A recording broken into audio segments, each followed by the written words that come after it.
So welcome to those who I haven't met before. Thank you very much for coming along to the Balance Workshop today. We have a bit of a mixed group here today in that we have some people that I haven't met before, that haven't been to one of our centres before, as well as some of our members here. We also have people obviously at home watching, so welcome to those watching at home on their computers. The focus of today's talk is obviously around balance. And I'll put it out right at the start.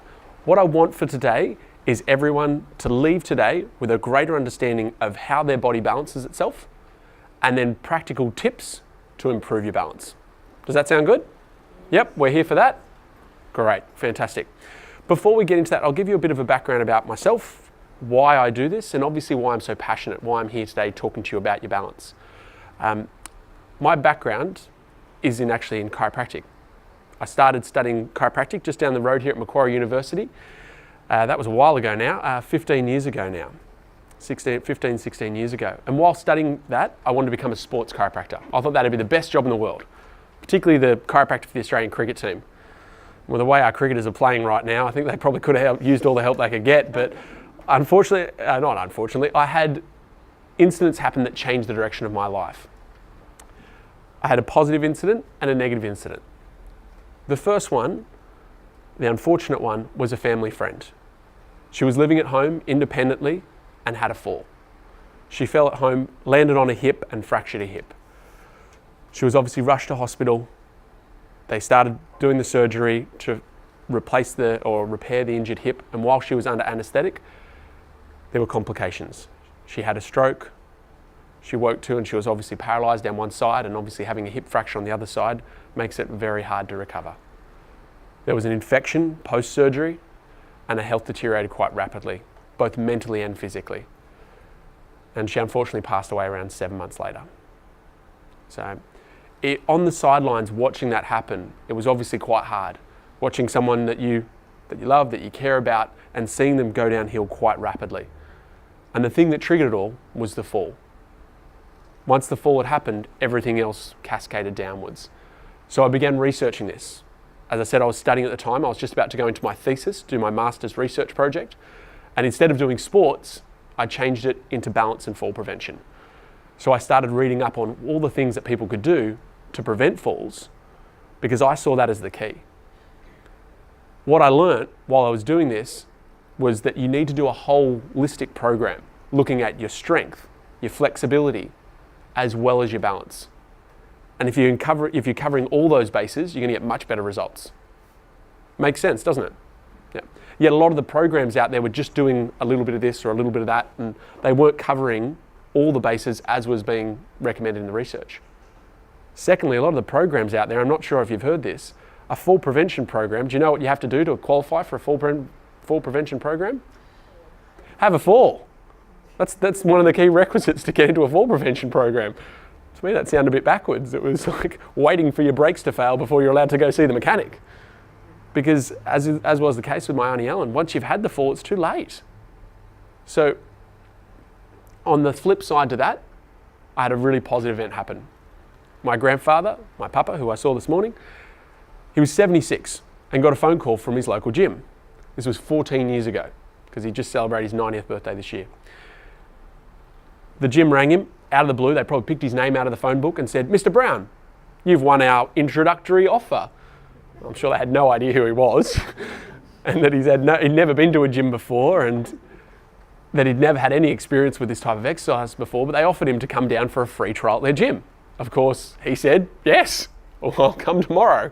I'll be down there." So he started exercising at this local gym. And he was doing great. Every time I saw him, every time I caught up with him, every week or two, he'd give me a rundown of how he was doing. My strength's increasing, look at my bench press now, my shoulders, he'd go through his little card that he'd been given, the exercise card. And he was going great, and he was looking great. His energy was getting better, he was losing some weight around the middle. He's never been overweight, but he was just starting to get a little bit of belly, but his blood pressure was coming down. He was doing great. And I thought, how many people out there would love to go and do some exercise, but wouldn't necessarily have the gumption to get out and just go to a regular gym full of people in their 20s, 30s, loud music blaring, guys in singlets, tattoos, throwing around weights, grunting, and like, I know and when I spoke to people, a lot of them were like, "Oh, I'd never do that." But they wanted to exercise. And so that led me to, 10 years ago, opening Active Seniors here.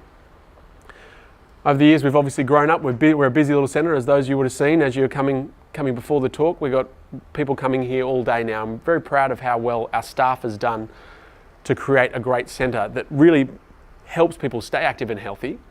But at the centre of this, what started it all was this balance and fall prevention centre. So 10 years down the track, I'm still giving this talk. I'm still trying to tell as many people as possible to help them, because if I can help you today, and it might make the difference between you having that fall and not having that fall, then I'd be pretty happy. Agree? It'd be all worthwhile. So I hope you leave today being able to take some of this information away and apply it straight away into your life and be better for it. Okay? So let's get into it. When you think of balance, what do you think of? What words come to mind for you? What's balance for you? This is an interaction too. I generally do want responses here. Yep. Not falling over. Yep, one of the ones I hear most commonly. Yep. What else? Being upright. Strength and being upright. Great answers. Love both of those. Yeah, being able to recover if you do have a bit of an imbalance or you start to fall. Being able to pull yourself back. Great answer. Yep.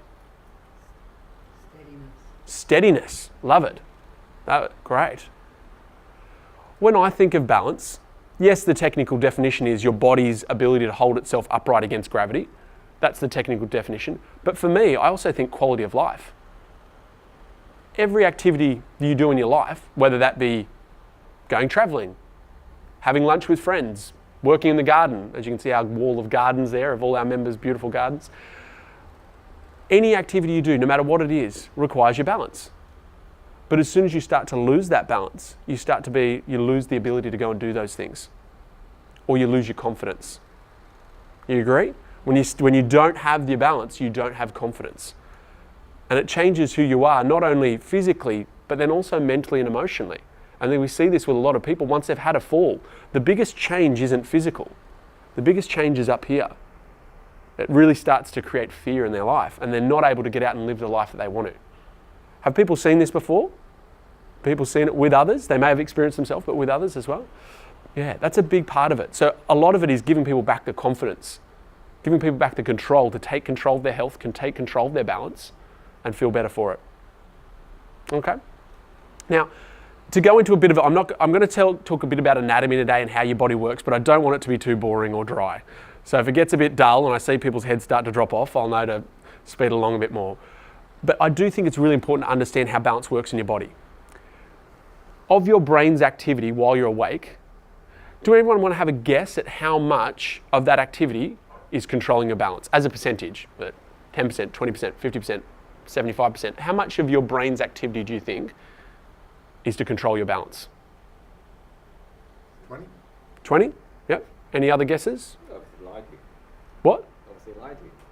Because you do it all the time. 90, did you say? Yeah. Wow, yeah. It's not quite 90, but it's definitely high. But yeah, that's the highest one I've ever heard. It's actually 80, so you're very close. Yeah. 80% of your brain's activity. So of all the messages going to your brain, and they estimate there's around 3 trillion of them per second. I think there's a little less if your name's Donald Trump, but no, for most people, it's 3 trillion messages per second. Now you think that's a lot of zeros. That's certainly not in my bank balance. Think of how many messages that is. Every second. So 2.4 trillion messages to your brain every second are helping you control your balance. Isn't that amazing, isn't it? How much information is going to your brain. Now, if you think about it, a lot of people here may have experienced it when you get up quickly and the blood's not quite there up to your brain quick enough. Whoa, you start to feel a bit off kilter. It's because obviously that 80% of the brain needs that blood flow to it. And if it's not getting to it, the body can't balance as well. And as soon as that part of the brain gets the blood flow to it, it starts working again. Does that make sense? Yeah. So this happens subconsciously. You are only aware of about 50 of those messages. So if you think there's 2.4 trillion, you're only aware of such a small fraction of them. So balance is very subconscious. It happens without you thinking about it. It's happening right now while you're sitting there. It's stopping you from toppling off your chair or trying to lie down or trying to stand up. Your body is acting accordingly without you even thinking of it. The end result of that is posture. So your posture and your balance are actually the same system. They're linked together. And it shows that if you've got good posture, you're going to have better balance. You're going to have good balance. If you've got good balance, you've generally got good posture.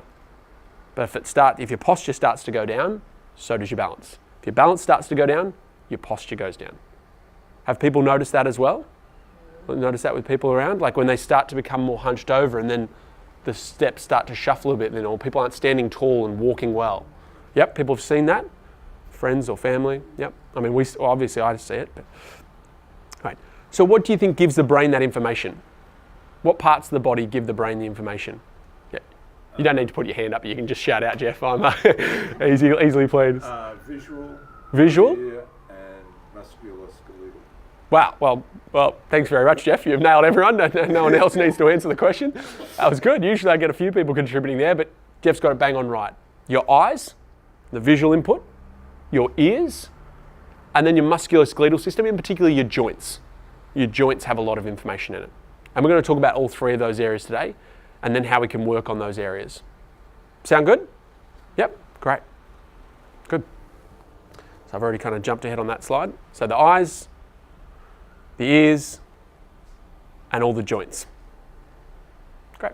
So let's start with the eyes. And apologies for some people, they might find that a bit of a gruesome picture. They don't like looking at anatomy, but obviously we're pretty used to it these days. Your eye is really interesting in that it is actually just a little ball that's floating inside your skull. And it's connected to the skull via muscle. Yep, do people know that? Have people heard that before? Yep, good. And what's really interesting with vision is, many people will say if they've had a fall, have had something go wrong with their balance, I must have just not seen something, therefore I tripped over it. Or I was getting up in the night and I had a fall at night because obviously I just didn't see where I was going and I tripped over. But who here has done a balance test, whether it be standing heel to toe or standing on one leg, and then tried it with their eyes shut? Yep. A few people here, I know a few of our members are nodding. How much harder is it when you close your eyes? Significantly harder. And it's not because you couldn't see something, therefore you're tripping over and losing your balance. Your brain needs the messages coming into your eyes from your vision to let it know how to align itself. Interesting? Yeah. The way it does it is off vertical and horizontal lines. So you will align yourself on things like the walls, the ceilings, poles, trees, the ground, the horizon. Your body is constantly getting that information about where it is and then making sure it's in the right position so it stays upright. Have people heard that before? Yeah. Now, what I think would be really interesting is if we made active seniors a room with diagonal striped wallpaper and then the roof off kilter and then seeing how people balance then. I think it'd be a very different experience. It may, I don't know, throw us back to the 70s or the 60s or something, but we align ourselves off these things all around us. But for us to do so, our eyes actually need to be working well. We need to have good mobility in our eyes. Now, I'm not going to talk about macular degeneration and things like that today in the eyes. That's something obviously separate. But your eye's ability to control its movement and to keep itself steady or move itself around is important for your vision as well. And secondly, it's really important for your balance. So, would you like to learn some eye exercises? We're going to get started today with some exercises. That's what you're here for, right? Yep, I can see you're overwhelming with me enthusiasm here. All right, so everything I'm going to show you today is going to be, firstly, very simple to do. Secondly, it's very safe. And thirdly, doesn't require any fancy equipment. Okay? Actually, the only bit of equipment you're going to need through the whole thing is a ball and a wall. That's it. Okay, so let's get started with eye exercises. What I want you to do, you can stay exactly as you are seated. Keep your head still, but look up to the roof. As high as you can. Hold for a couple of seconds. Now look down to the floor. Keep your head still as far as you can, as down to the floor. Then over to the left, as far as you can. And over to the right, as far as you can. And back to middle. Now, who here felt, while you were doing that, a stretch in behind your eyes? People feel it? There's quite a few? That's great. Excellent. That means that there's actually tightness in your muscles. The eye muscles, just like every muscle in the body, can get tight. And particularly if we're not taking it through its full movement every day, the muscle will start to tighten up.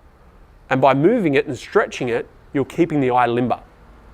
Great. To build on that, you can actually then do it in an X shape. So diagonally up to the right, diagonally up to the left, diagonally down to the right, and diagonally down to the left. Match the middle. Yep. That really gives a good stretch in behind the eye. Now this also can be good for people if they have headaches in behind the eye. A lot of headaches are related to eyes as well. By doing this stretch, that can be assisting in that as well. So good, but it's also going to help your balance. Pretty simple, isn't it? Good, so that's really setting the platform for everything else to come. Everything I'm going to show you today is going to be that simple. Okay. Your eyes move in relation to your skull, but work in sync with your neck. So as your head turns to the left, your eyes want to turn to the left with it. And as you turn to the right, your eyes want to turn to the right as well. They work as a team. So I'll get you to try this little experiment. And some people I did this talk on Monday and people reckon they can do it, but I'm not quite 100% convinced because I don't think it's possible. What I want you to do at exactly the same time is I want you to turn your head quickly to the left as you're looking to the right at exactly the same time. So you can't do them separate. Ready? 1, 2, 3. Look to the left while looking to the right. No. Can you do it? No, you can't do it because your eyes want to go the same direction as your head. They work in sync together. Now, if you have problems with your neck or problems with the eyes, the control on this is lessened. So what does this mean for you? What does it mean in a day-to-day situation for you? For the ladies here who like, maybe some of the men, who likes walking down the street and window browsing through the shops? Yep, a few people. What your body needs to be able to do is be able to look one way while walking another way to do so. Now, you don't have to admit it, but I imagine that some people find this challenging with their balance. And that's said that a lot of people will say, I obviously just didn't see where I was going, therefore I tripped over. But it's much harder to balance if you're looking elsewhere from the direction you're going. So by having better eye mobility in conjunction with your neck, this will help your balance. It's the same kind of thing and for the people that do balance exercise already, it's why it makes it much easier if you're just staring at a single spot. Yeah? Have people found that? If they want to do a balance exercise, if you stare hard at a spot, it's much easier to do. If you've got better eye mobility and your eyes can move in conjunction with your neck, it won't be as challenging if you're looking around, if you're doing other things. So people like an exercise to work on that? Please say yes. That's what we're here for. Thank you. Thank you. So what we're going to get you doing is hold your finger out in front. Nice and easy. Hold the finger out in front. I want you to stare at your fingernail this time. This time, you keep your eyes steady, but you move your head. Tilt your head back, and forward and down, and then left and right. You're moving your head through all the different ranges and do the diagonals as well, while staying focused on your finger. Good. Okay, and relax. Now, some of you might find that quite simple to do. Keep staring at the finger while you're doing those movements, but others may find that challenging. If you find it challenging, it's a good exercise for you. It's a good thing for you to do. The better control you have with that, the better your balance will be. Okay? Any questions so far? You've all been participating nicely, but any questions so far with this? No? Okay. Oh, yep. How often would you do these exercises? Fantastic question. I'm glad you asked that because I forgot to tell you. Once a day. So the whole lot should only take you around 30 seconds to do. So for me personally, I do them while I brush my teeth at night. I'm just not doing anything else, so I'm brushing my teeth, and believe it or not, men can multitask. Yeah. But yeah, good question. Once a day for 30 seconds. Whether you do it the middle of the day, end of the day, beginning of the day, doesn't make too big a difference. What I'll find is if you've had a day where you've been sitting staring at a computer screen or sitting down reading for quite a while, I find that quite good. You'll feel like you have a bit more of a stretch moving your eyes around. The other way you can exercise it, you can just simply go and watch a tennis game. Sit right at the net. Backwards and forwards. That'll give your eyes some good exercise. But no, practically doing these exercises is quite good. The other one is focusing on your finger as well, working on your close and further away vision. So what you can do for that is you've got your finger out in front again, you can stare at your finger and then stare further away. And then bring it back in closer. Staring at your finger, then zooming out and further away. Staring again at your finger and further away. Staring at your finger, and where it starts to go blurry, that's when you can stop there and really try and focus on it there. And eventually, with practice and each day, you can actually get better and bring it in. I've heard of another way of doing that with a bit of paper and putting dots on it. and you stare backwards towards the dots. You hold the paper up against your nose and you stare backwards. That was told to me by one of the people who came to the earlier talks. That can be really good. Interesting? Yeah. So when you think about it, how many people over the age of 60 wear glasses, and yet a very small percentage actually are giving eye exercises to keep their eyes healthy? Like, I find that quite often we're directed straight to wearing glasses, but not many will talk about, hey, a minute, here are some exercises, simple things you can do. When you consider how simple those things are, as I said, they're not hard, quick, easy to do, but can have a big impact. So I'm really interested in see how you go with that. I want you all, if you find them helpful, put them in place and you can let me know how you're going with it. Okay, any questions on the eyes before we move on? Yep, great. Let's talk about the ears next.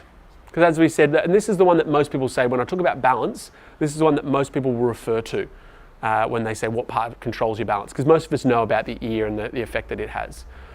The interesting thing with the ear is it's actually split into two parts. You've got the cochlea, which does your hearing, and then you've got the vestibular area, which does your balance. Okay? Hearing and balance are two separate things. So even if your hearing has decreased, it doesn't necessarily mean your balance will. Okay? It can be the case, but it doesn't necessarily have to be the case. Yep. Have people heard that before? No, not many people have. They think that the ear's all tied in as one. You can have some conditions, like who's heard of Meniere's disease? People heard of Meniere's disease? Yep. So that's affecting the nerve coming to the ear. All the messages going to and from the ear and the brain to keep the signals going. That actually affects the nerve, so that's different because it affects all parts of the ear. But for a lot of cases, the cochlea is completely separate to the vestibular area in its function. So there's two parts of the vestibular area, the balance part of the ear. One are the semicircular canals. Have people heard of them? Yep.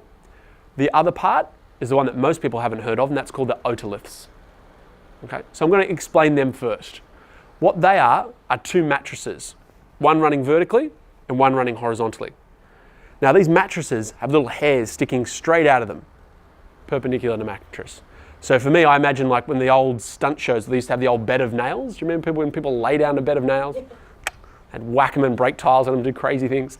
Have people stand on top of them. Yeah, that's what I imagine what they look like. I've never seen one. They're microscopic and they're inside someone's ear. I've never seen one, but that's the way they're described.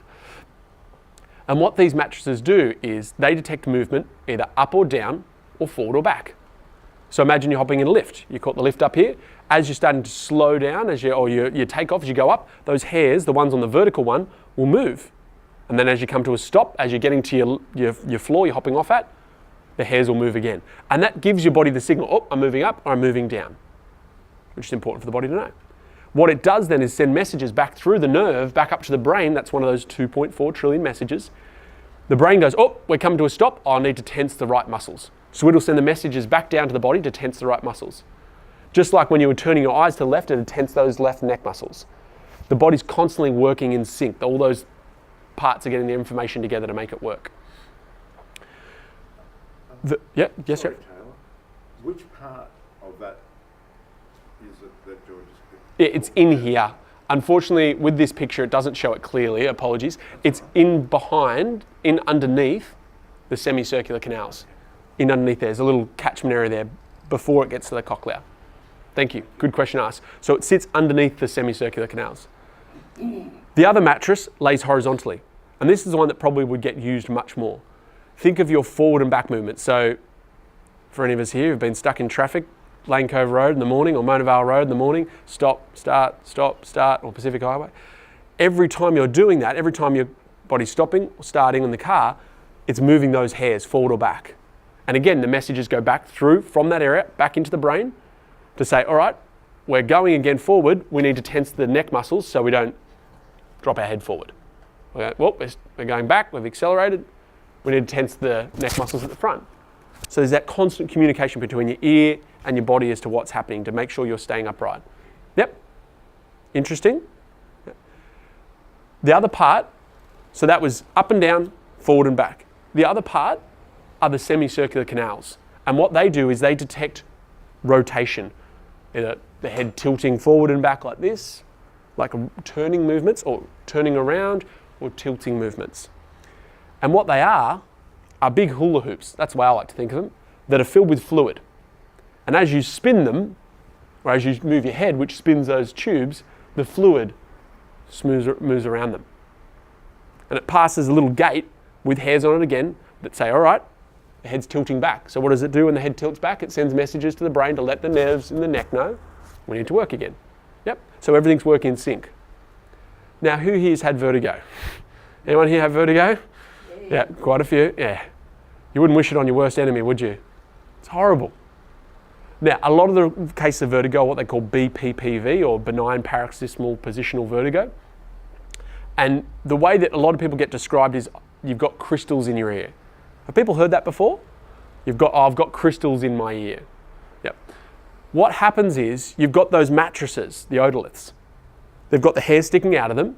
They embed with like a little crystal at the bottom of it into the mattress. That's what sticks them into the mattress.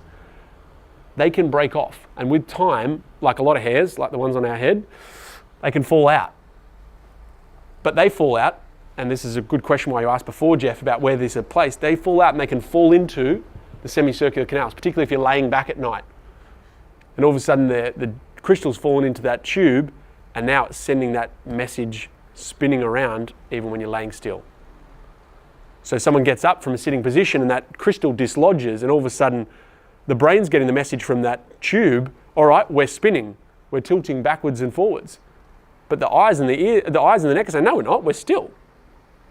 It's this mix of signals, and the brain doesn't know what to do. So then that's why the room starts to spin. That's why it feels like the world's spinning. Does that make sense? Yeah? Have people heard that before? No, not many, even that have vertigo. They have it explained, it doesn't seem to quite make sense. That's completely separate to tinnitus, things like that? Yeah, so there's other forms of vertigo as well. Now, I will clarify this. This is just one of the most common forms, is that BPPV. And when people, to dislodge it, they have the technique where they tilt the heads backwards and to the side to dislodge that. And then it'll fall back into there. But there are many other reasons you can get vertigo. Yep. With vertigo, it's the mixed up signal from the brain. It's the eyes saying one thing, the ears saying something else, and then the neck or the muscles and the joints saying something else. And the brain doesn't know who to listen to, because all the messages, all those 2.4 trillion messages should all match up.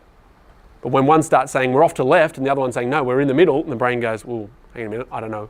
Doesn't know which way I'm going. Okay? Good. Any other questions with that vertigo? I hope that has given you more clarification with it. Yep. Good. Good. Excellent. Okay, so we're going to move on from that, and we're going to move into more now the practical exercises.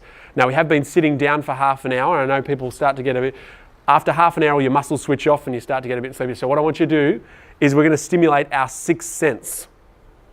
Now, do people know what our sixth sense is? Did you know you had a sixth sense? It's not commonly talked about. And no, it's not seeing dead people. It's not the little boy who sees dead people.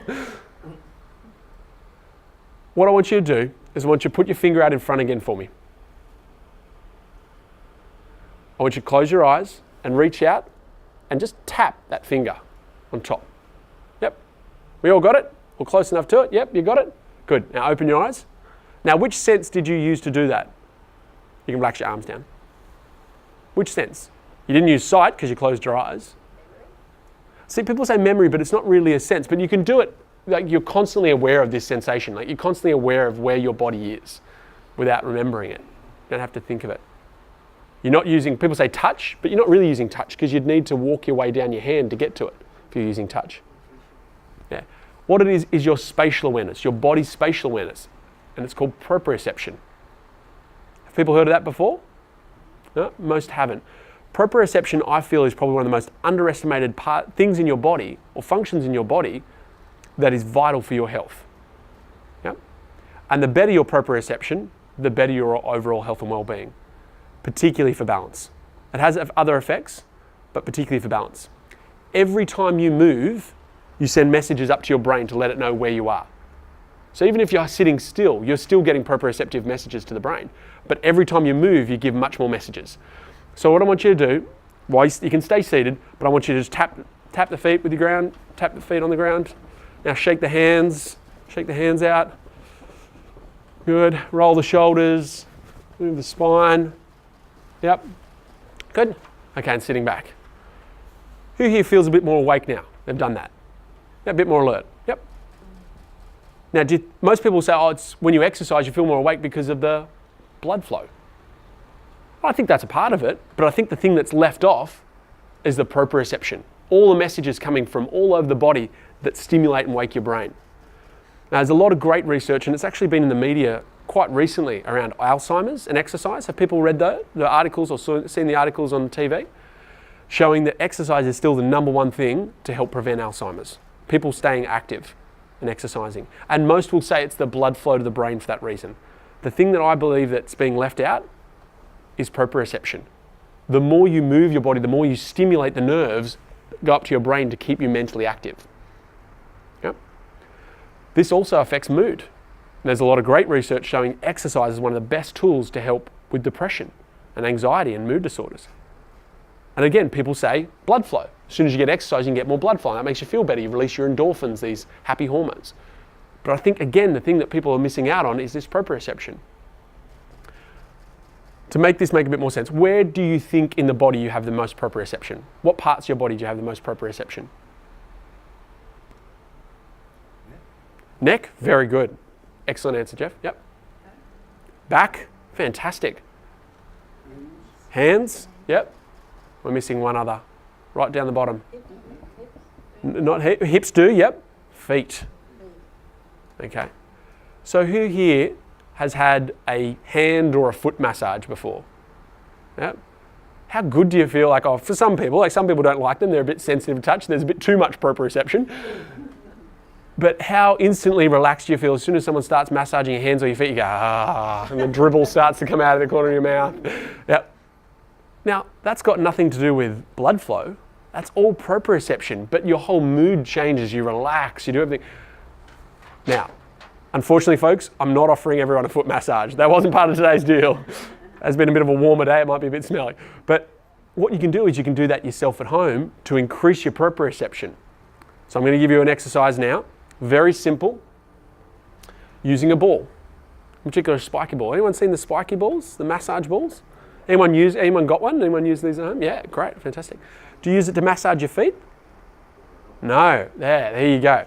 So what you can do is you can get a ball. You don't need one of the special massage balls. So I do recommend if the spiky ones do give more stimulation. You can just get a tennis ball if you like.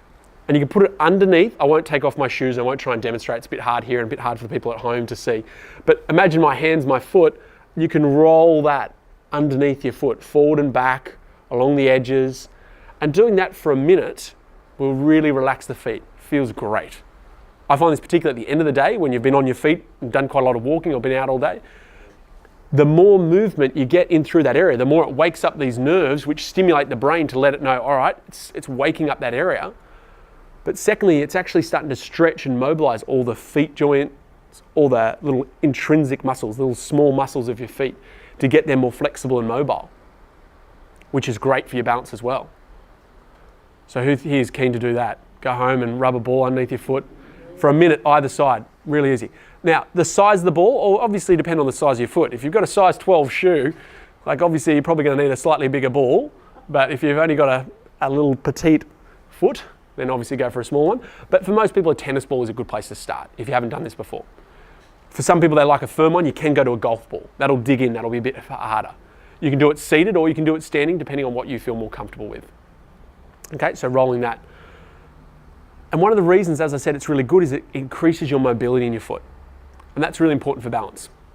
Let's put that into a day-to-day situation. You're out, you're walking down, it's a beautiful day outside, you're walking down the footpath here, and the footpaths in Ku-ring-gai are wonderful. Just like a lot of places I know, all the places I give talks to.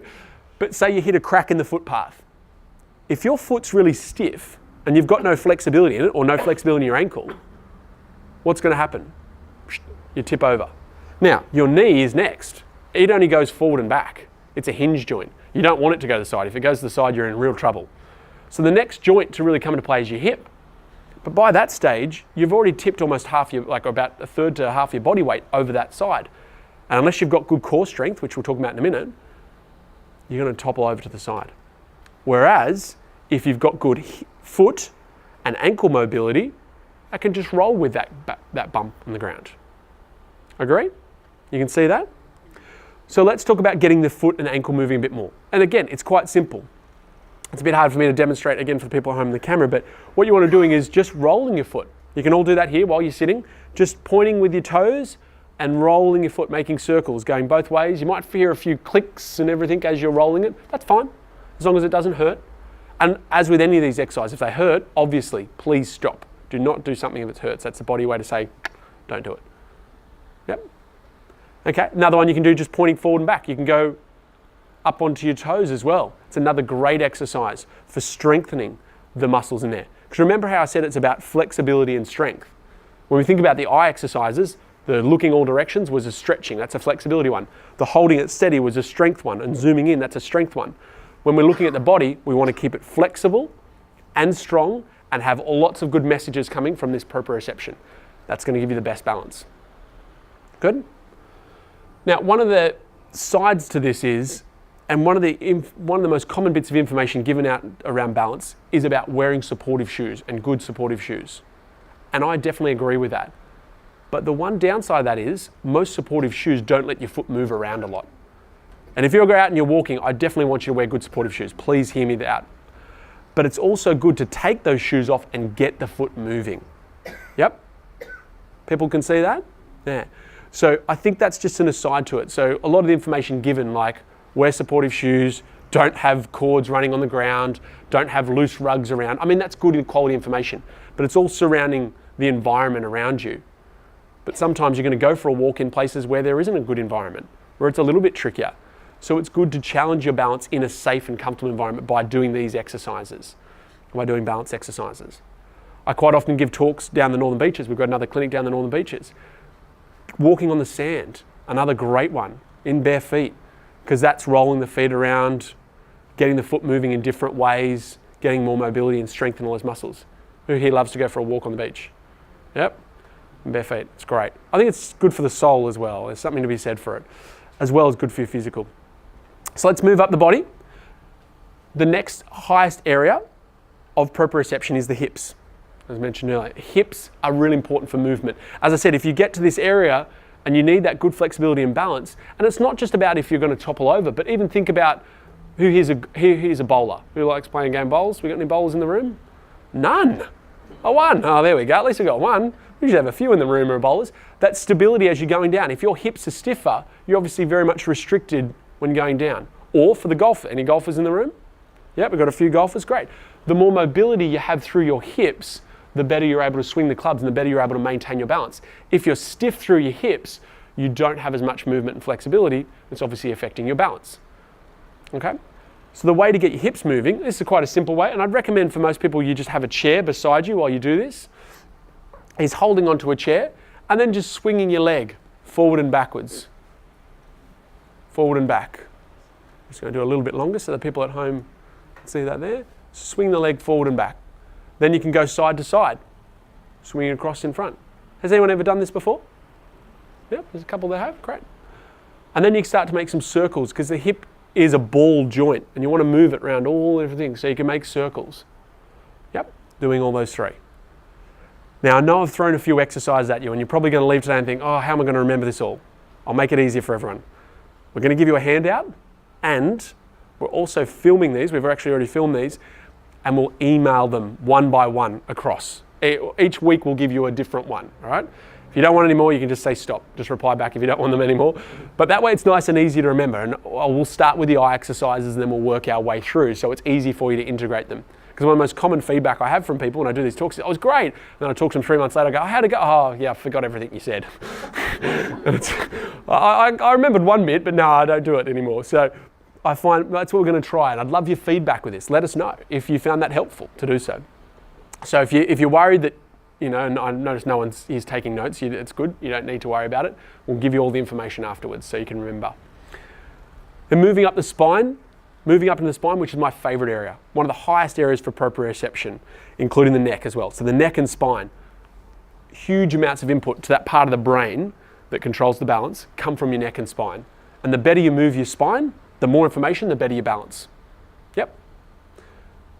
Who here would like a very gentle, safe spinal exercise that'll keep your spine moving well? Make it feel good. Yep, everyone's nodding that one. I was just going to say, this is one of the most common things we see is stiffness in the spine. And obviously, as my background as a chiropractor, we see this quite a lot. All I need you to remember is 3 words. Yep, those 3 words are yes, no, and maybe. Yep, you can remember those 3 words. Yes. Now, some people have already said yes. So yes, you can remember those words. That's the first movement. What do you do when you say yes? It's actually flexion extension is what it's called, but yes. What do you do when you say no? No. And then lastly, maybe. Yep. And maybe is the one that most people don't do. Does everyone have a go at it? Just be careful you don't knock heads with the person next to you. I don't want to get myself in trouble. So that's for the neck. But you can do that through the whole spine as well. So who would like to give that a go? Yep, you can stand up. Just please be careful. We don't have a lot of room here, and I don't want anyone to knock into each other and bump each other over. But just going down gently. Going down gently. Forwards, yes. And back. Just very gentle. Just stay within a pain-free region. If it's sore, don't do it. Yes? Should we bend the knee? Yeah, you can bend the knees a little if you like. It's just more getting that movement through the spine. And then no. So just gently turning. Very gentle. It should be very controlled. Should feel really nice to do. And the last one, maybe. Run the hands down the side of the leg. Now make sure you time this at the same time as the person next to you. As I said, like you're not going to, as I said, bump into each other again. Excellent. All right, and then have a seat. How'd that feel? Good? Yeah.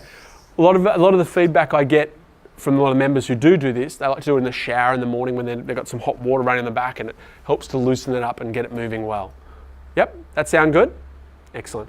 Now, again, you only need to do that for about 30 seconds once a day. So with most of these things, they're only generally once a day and not a long period of time.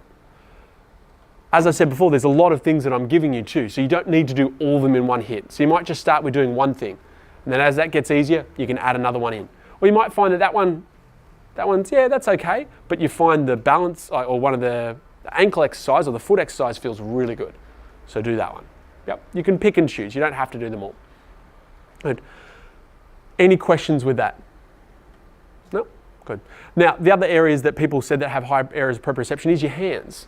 Yeah, that's very true. But they don't actually control your balance a lot. Unless you're doing a balance exercise, that is, and you hold your finger out. Who here's done a balance exercise? And as soon as you put your finger on the fingertip on the wall, makes it so much easier. As soon as you take that fingertip away, well, I mean, what does that one fingertip do? Yeah, but it does make a big difference, doesn't it? Again, that's that proprioceptive feedback, that information to the brain to let it know where it is in space and just to hold it a little steadier. But it's amazing how much one little fingertip will make a difference. So what your brain does, it puts all this information together and then it controls and you end up with your balance. Okay? So it's got the information from this interaction here. Eyes, ears, and then the joints in the body. Yep. Good. What happens when you have joint replacement? Excellent question. So the question was, what happens when you have a joint replacement? Fantastic. There are still a lot of the structures around the joints that are picking up that information.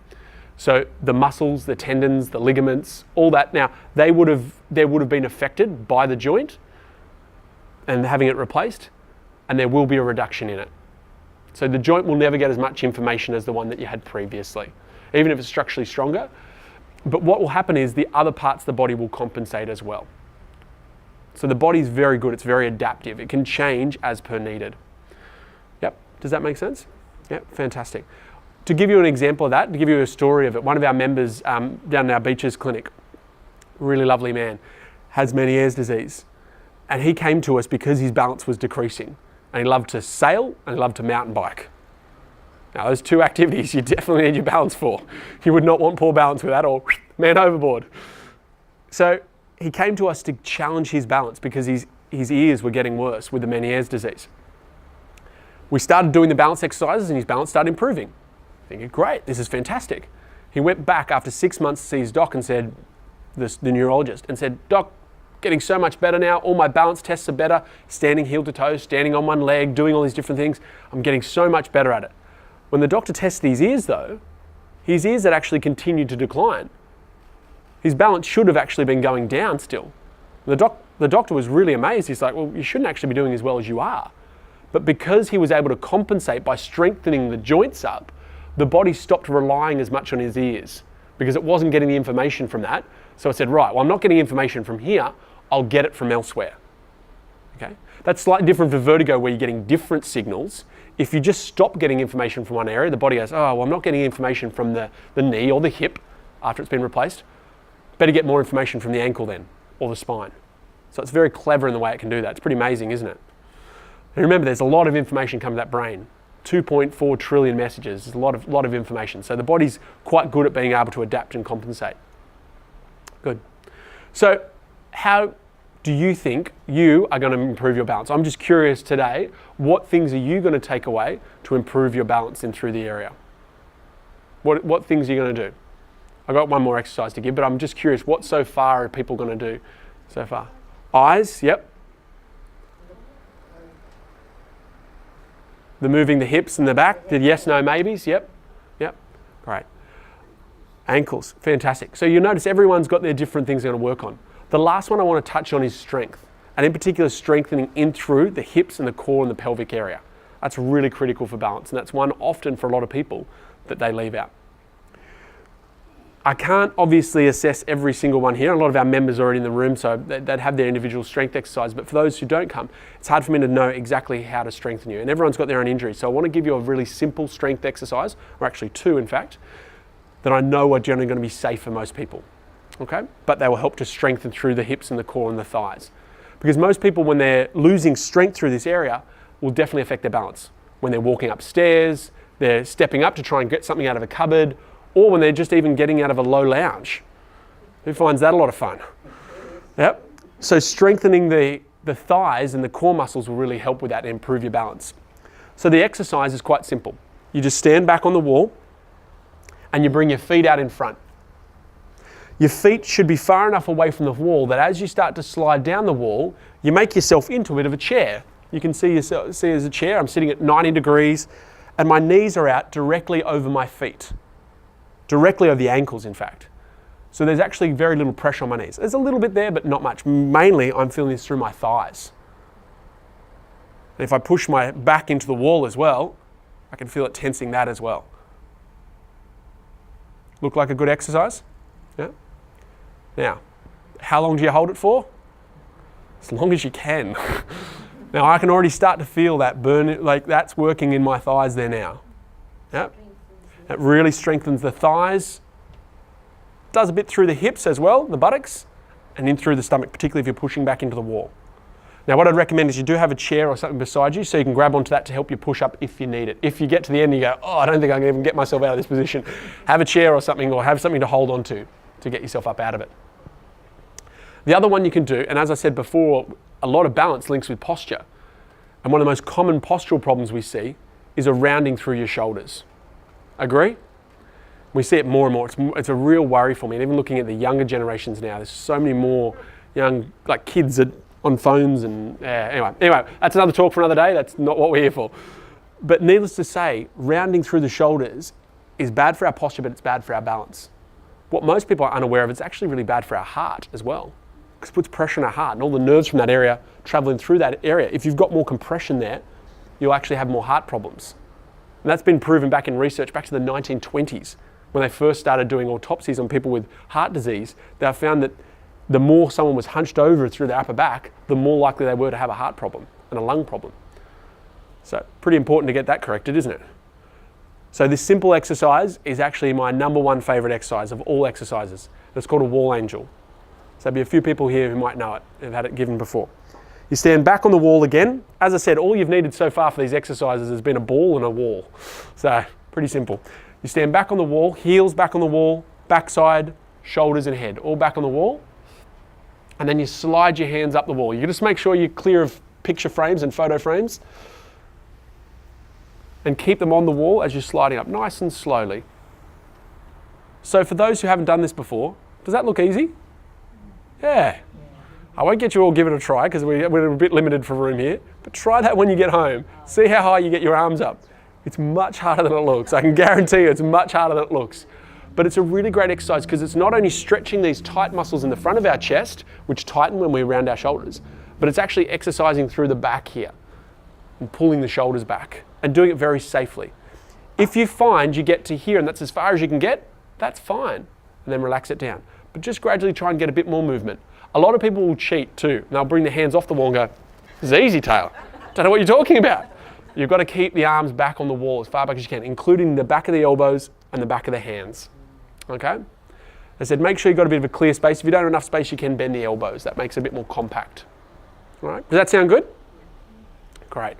Right, so they're two key core strengthening exercises to help with the balance as well. One upper body, one lower body. Other things you can do your standard balance exercises. And notice I haven't just thrown in the usual balance exercise. If you look online at balance exercise or you read books about balance exercise, they need people to stand on one leg or stand heel to toe. Great, and I do agree with them. I want you to do them, but these are the other bits that people miss out. As I said at the start, a lot of time when people are getting information about balance, there are bits that are covered and then there are bits that just get left behind, like the eyes, like proprioception, like these things that just don't seem to get covered. So that's what I've really targeted with the talk today. So if you're going to do any balance exercises like standing on one leg, like standing heel to toe, if your balance is bad, please do so in a corner. So you've got a wall, you're standing diagonally in a corner. You've got a wall on one side and you've got a wall on the other. And you can hold yourself steady there against the wall if needs be. And if your balance isn't great, put a chair in front as well. So you're kind of protected on all sides. But one of the things you can also do is incorporate into your day-to-day routine. Say you're walking down the corridor, you can just walk down the corridor heel to toe. Now, not every single time, because it'll be a very slow trip up and down your corridor. Just once a day, you just do that. Or maybe you're getting some dishes out of the dishwasher and you practice going down and then going up onto your toes as you put it in the cupboard. You're doing something just to strengthen those muscles so you can incorporate them in day-to-day activities. I've heard of people like standing on one leg while they're doing the dishes. Okay, I wouldn't recommend it. I did hear someone say, and I thought this is crazy, stand on one leg while you're chopping your vegetables. No, don't do that. Don't do that. Let me clarify for the people listening at home, that was me saying not to do that. That's a bad idea. Do it obviously in a safe way. I mean, be smart about it. Let's have a bit of common sense with it, but at the same time, trying to find practical ways that you can implement this into your daily routine. Like me talking about I do my exercise while I brush my teeth. If I implement it in with a daily routine, it doesn't become a chore, it just becomes habit. And good health is all around having good habits. The more you integrate that into your daily lives, the better your balance becomes. The better your confidence is, the better your posture will be, and the better you'll stay and stay healthy. Okay? So one more little thing before we finish up is a little trick around posture. I actually got taught this by, anyone heard of the speaker, Anthony Robbins? Motivational speaker? Yeah. I actually quite like him. But anyway, he does focus a lot on health. He taught me this one trick and I thought it was really great. I want everyone to feel this little part of your, not here, just be careful because I've got a microphone there. Little notch there. Everyone feel it? I want you to imagine that you've got a hook around that and someone's just lifting it up just a centimetre. So you're not really tilting your head back or anything, just a centimetre. You're lifting through your chest. Can you feel that when you do that, your shoulders go to drop back and your head goes more upright? Because a lot of people are told chest out with good posture. That's uncomfortable. Anyone feel that? When they say, oh, someone goes chest out, and you just go, I just can't feel I can hold that. But this, I find if someone's just making you a little bit taller through your chest, it's quite practical, your shoulders square, you have better posture. Okay, and you can do that sitting, you can do that standing, anytime. Yep, good, good. Now, we're almost wrapping up now, so I want to, before we go though, I do want to say there's actually a thank you I have to make, and you've got a little present on the way out. One of the key factors that we found when we first started here with active seniors was people weren't drinking enough water. And that does affect your balance as well. The other factors that come into your balance are medication use, and we're not going to talk about that today. But the other one was blood pressure and levels of hydration. And many members, when they started, when we had a look at how much water they were drinking well below what we thought was appropriate. And being dehydrated will affect your balance.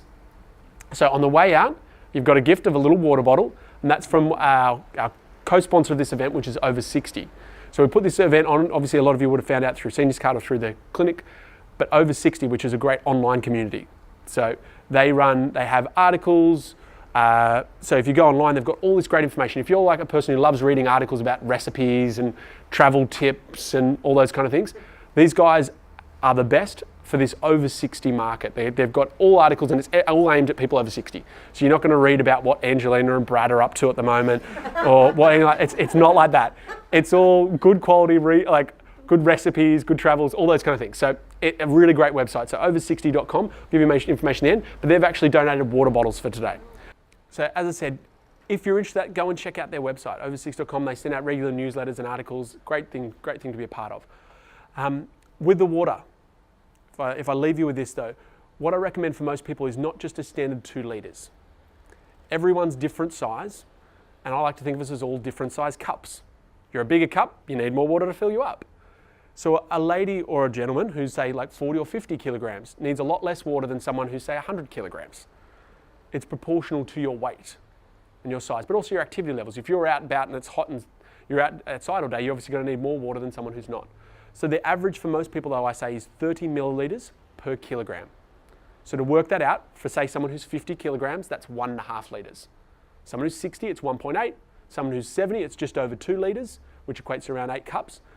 Someone obviously who's 100 kilos needs 3 litres. Yep, so you can work your way back down and find where you sit in that equation. I'm not going to ask everyone's weight, that'll get me in all sorts of trouble. I'll let you figure that on your own. But that's the way I find is a more appropriate way to measure how much water you need. Okay? Now, if anyone has trouble with drinking water, that's another thing I'm happy to answer questions on later. But there are a few strategies around increasing your water intake. But again, it's simple, very easy. We're so fortunate here in Australia to have great water on tap all the time. I mean, there's argument about filtered water, unfiltered water. In Australia, we're all pretty safe. I just say just get the water in. You know, yeah, if it's filtered, great. If it's got cleansing ions and it's alkaline and all that, yeah, great. I live in the inner west. Everyone's got some trendy new way of having the best water possible, but like water's water, just getting it in. And unfortunately, tea, coffee, juices, soft drinks don't count. Water needs to be water. I know there's always someone in the audience like, oh, that's really tough. That's not nice. But I apologise, I'm quite tough on that. But I do think just pure water. And when you think we don't pay for it, we can just go to the tap anytime and fill water. But for me, it's having water on hand. A lot of people get to the end of the day and they just, I haven't drunk any water today. Because you have a water bottle and you're drinking regularly from it, gets you into that good habit for it. That sound good? Good, excellent. All right, so we're going to wrap up now. For those who haven't been to our centre before and want more information on it, well, I can give you some more information afterwards. I'd be happy to do so. For those who have any other questions about balance, or actually if anyone wants to ask any information about the centre, I'll get them to speak to Susie, who's sitting at the back there. But for anyone who wants to ask more specific questions about balance, you can come up and talk to me afterwards. But did everyone enjoy today? Found it good? Yeah? We're all able to take something away from today. We're all able to leave today with a bit more knowledge about how your balance works, how the body works, and what you can do about it. Yep? Great, fantastic. Because I wish 14 years ago, someone would have had that conversation with my auntie. And I wouldn't, in a way, I probably wouldn't be here telling you this story here today. So I guess there's some silver lining to any cloud. But I wish she wouldn't have had to go through that. Yeah? And I wish that for most people that, you don't have to go through that yourself or for any friend or family member. The more we can stay upright and healthy, we live a long, healthy life and enjoyable life. That's what I want, obviously, for everyone. So thank you all very much for your attention today. You've been a very good audience. Thanks for those at home who've been watching. And stay safe, have fun, and stay healthy. All right, thank you.